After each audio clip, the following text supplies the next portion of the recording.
Ndazopatika ndakarara, ndipapo ndakaona iye ari kurova pasi akagara akadai, anga akagara akadai, akati ndiri kuda kuwasvira. Ndavasvira ndobva ndavauraya. Muroyi akaendesa mukadzi wavo. Kasaira Sara ndiwe tangamire anonzi Kuwanda Richard ashora dare renyu musauya kutarisa nguva toora kodzero yekunge atopana kare sovamwe wese. Nyaya yaunzwa naSara pamberi penyu, nyaya ndeyekundishungurudza, kundirova uye kundigarira magaro kumagaro angu nembodza koshuti pane maredhari inogona kudzokora. Nyaya ndeyekundishungurudza. Sara nakasari naKuwanda Richard inodzokorera. Nyaya ndeyekundishungurudza, kundirova uye kundigarira kumagaro angu yanembodza koshuti pane maredhari. Mutariro ndisara kasari kutaura kuna Richard. Taura kuti zvirikufamba sei? So that tipedza argument vana kuuya kugona kunze kusarauda.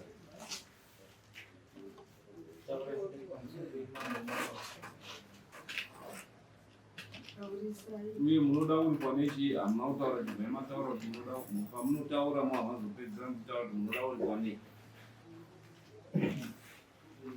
Zvekuripwa ndichifunga kuti zvinorongwa nemi.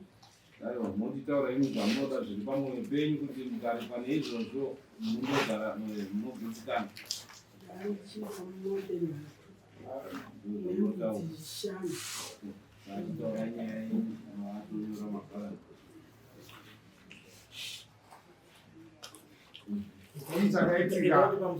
Chii chakaitika maikasaira pamuri?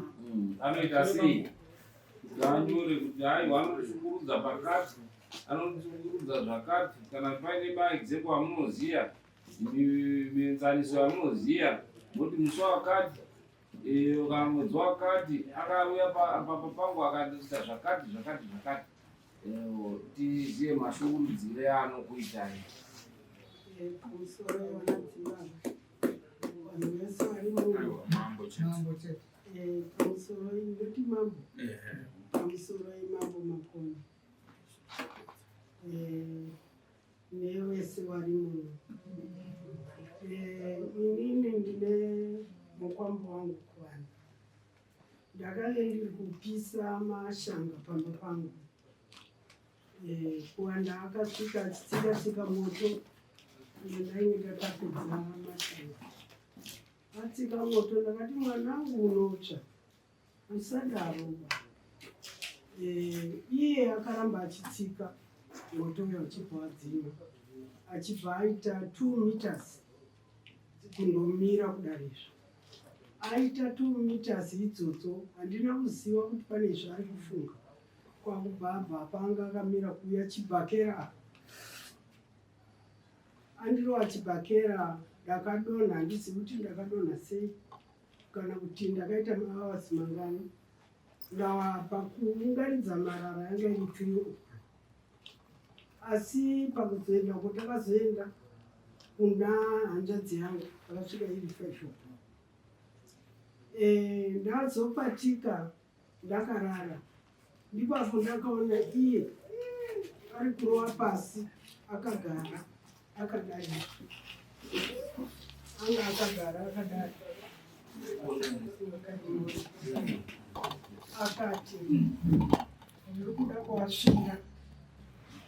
Ndavasvira ndobva ndavauraya. Muroyi akaendesa mukadzi wavo. Ndapatika ndakuona zvaari kuita. Akaita katatu. Aita katatu ndakasimuka. Kwakumuona iye akatsikitsira ari kurova pasi achiita zvaanga achiita.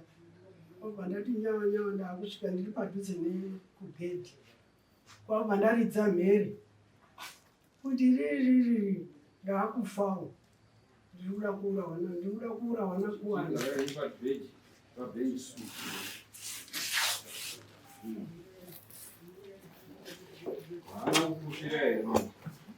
aiwa ndikuenda nayo apo ndakabuda pagedhi kutiza ipapa akachimhanyira ndiri muroti ndokuroti ndanaita kana kuti 150 meters kumhanya kunanaita kuti ndikuenda kwehanzvadzi kusitoro kushopu yehanzvadzi yangu duri ndandazvimba kudaro kwakubva ndibata futi kwakubva ndirowa mbama kwabva ndadonha futi ndipapa akachiuya kwakuchindikwira pamusoro kwakuchindigarira kwakuya kwakuchindidzipa kupinza chigumo uku nekuku kuda kubatanidza guruguru iri ndakutadza kufema ndipo ruoko rwanga rwine simba kubva ndadariko kwakuchimurowa pamhino kwakubuda mutsutsu ndowakazototesa hembe yangu nehembe yake negumbo iri ndiro ndakakwara neruoko rwacho apa pakange pabva mujoini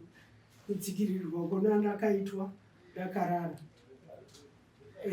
ndadaro kwakuchienda kwehanzvadzi yangu kwaduri kwakuunganidzwa vanhu vese ranga riri zuva rekutangira mbeu vanhu vese mumavhillagesi edu ese ari6 vanga variko kwakuchitaura nyaya yacho zvikanzi nyaya iyi vakunonokera iona imbuya wakara ngavaende kukiriniki iya zvikanzi tikuda kuti tibate munhu aita zvinizvi kwakubvaiswa chemo kwakuenda kukiriniki naye tasvika kukiriniki zvakanzi warowa mbuya wakara zvanzi handina kuvarowa mwari ngavakomborere nekundinyepera zvikanzi pari paheri pambuyavo nepanevo zvikanzi vari kundinyepera anongosvika pamba pavo kwabva achimbonzi nemupurisa eperi achibvambonzi kambama ndekwakuchinzi aiwa mbuya unoda kurapiwa topiwa mapiritsi angu zvikanzi mochenda kwarusape tanga munoenda kunyazura vondomangara nyaya mosenda kundorekwa nadhokota kwarusape yanga yafred vaingori musi wa14 December gore rapera 14 December vakazouya hanzvadzi yangu ndiyo yakazoti yai ndakuendesa kumatare hanzvadzi yangu obva tazoenda kwasherekwesa kwakunzo mapurisa ana kuendesa mapurisa akamusunga inini ndabva kuno chishanu manhero acho akabva vamuburitsa ari kuita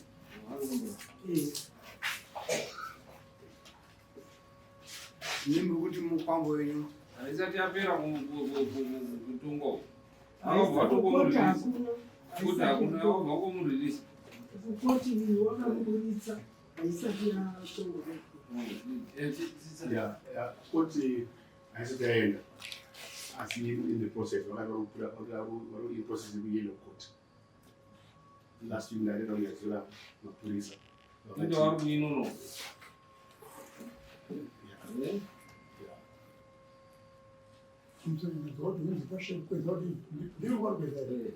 tine kuchikogore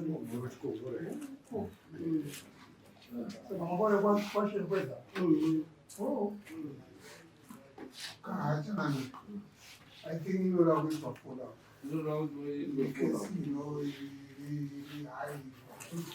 inoda kutogoterwa vanobhadhara criminal isusu taitozogona kuiva yabva asi waita zvakanaka kuti ndikakukanganisira yamwe nyaya pana ishe anonzi ishe anongo wechikadzi wakobva wati pamba wazvindiwo ndiwo pane nyaya yawangotaura nenyaya yemapurisa epayesu haasi kutora nyaya right bouya futi imwe nyaya yakamboitika kusaidhi rekujeri kuyewakomana handina kuiona mafambiro ayo zvaakaita izvi handina kuiona nekuti ndakambosenza chipurisa saka ndichinyatsoona hamufolo apo yemapurisa epanyazvira inini undirisa ndakambobata munhu akaba 2 beds dzemagwele neredio neinverter pakuita investigation ndichikuona zvichipurisa chinochikwanisa ndakabva ndabata inverter indaiziva karara kwatoona munhu ari kuitengesa padagiko kutotengesa redio yatoti yanotenga ukatobata koti atotengesa inverter iyi saka ndakanyowera mapurisa akabata asi akaregera hazvina kubuda musha existing atoti uyu munhu aba uyu so akaenda nanhasi panoda kuti tinyore tsamba yecomplain asi yevanyazoreva vanyazura aini yangu maissues iyayo notitipa maexempo iyo adai mamineyo taibva takota maexempo iyayo izvozvi izvi paishepezevavo pakarohwa mukadzi ane pamiri nerohwa akarohwa akadini akauya kuhospitari asika mazina ari kuzendedzeka akatosununga ari kuhospitari yekurohwa mukomana wacho achibva atorwa ibva asunga iye zvino zvakabuda nezuva kwakuona mujujuju uchikwira unaizwa mene umwe munhu akatakura wemupurisa aida kundomupa samoni asi wakamburidza munhu akapara mhosva yakadaro vanoburitsa mamajor street havasiri kana mapurisa aita basa ravo vaunza pamajor street mapurisa hatiblame mapurisa andapuwa free pay but iyo kana vasati vaindisa kumamajor street manje kuti iende kukota kuonekwa kwayafira kuti inenge yafira papo amusori chena ndikuiti yafaya because pandakaenda ndakayandefandazie 2 weeks ago pane mapepa akakaendako kwakunyazura medical report yakanga isina kudhindwa nehospital saka ndakaritora ndikandorisiya last week yakadhindwa saka nyaya chaudini yakutanga kufamba saka akoconduct emapurisa acho this week ndakoti tikatabva kuno ndakuchipushwa futi saka isusu tichaita kuti vazive kuti yakuti mai avanga vauya kuripota nyaya yavo asi tairifeya back pamuri mapurisa kuti tinozoitonga mainvestigations adi apera andi odrafta tsamba iyoyo tosainira kuti mai avo anonzani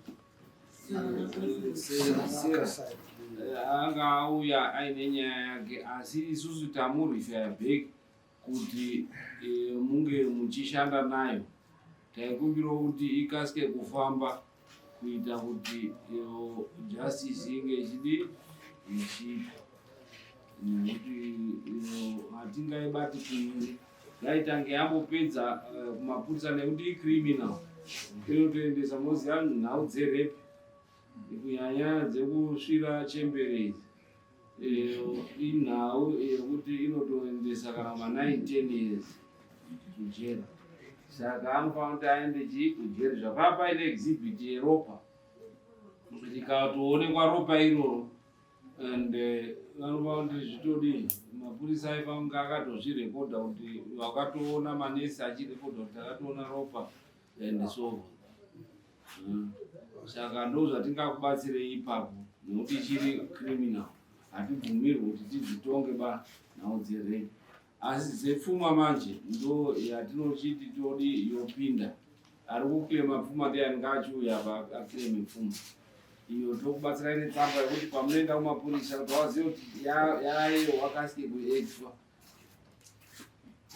odrafta imwe tsamba